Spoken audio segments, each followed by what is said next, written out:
Why wouldn't Canada's Prime Leader Justin Trudeau continue to retaliate against Donald Trump? Trump continues to threaten Canada, and Trudeau is far more intelligent than Don the Scammer.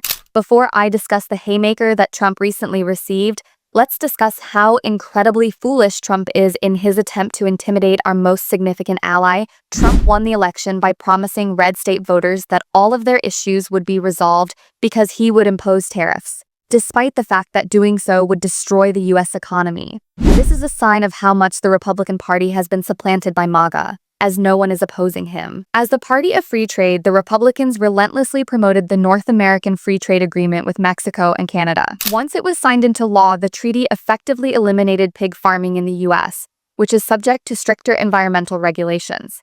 However, despite the fact that this hurt their own voters, the Republicans were pleased to satisfy their corporate masters. Republicans are saying that Trump is destroying free trade. Therefore, despite Trump's insistence that he will put taxes on Canada and Mexico, the Prime Minister of Canada and leader of the Liberal Party, Justin Trudeau, announced his resignation. Who could blame him? No one in the world wants to work with Trump for half of their job. However, if anyone was concerned that Trudeau would appear weak, that was untrue because Trudeau has been retaliating against Trump ever since he announced his retirement. In front of a sizable crowd of Canadians, Trudeau first said that there was absolutely no possibility that Canada will join the U.S. Trudeau then mobilized Canadian forest fire crews and sent them to Louisiana, single-handedly achieving more for the state than Donald Trump, who has merely sat idly by. Trump has actively undermined efforts with his disinformation, while Trudeau has kept the momentum going by engaging with American media. He not only demonstrated his ability to stand up to Trump, but also ensured he appeared far more intelligent than the former president, as seen on CNN. But that's not going to happen.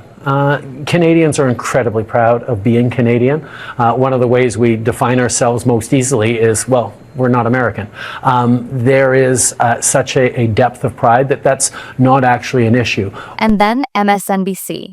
So when I started to suggest, well, maybe there could be a trade for Vermont or California for certain parts, he immediately decided that it was not that funny anymore, and we moved on to a different conversation. Trudeau, who is nearly as ruggedly attractive as I am, comes across as a statesman in every appearance, something Donald Trump couldn't do even if he tried.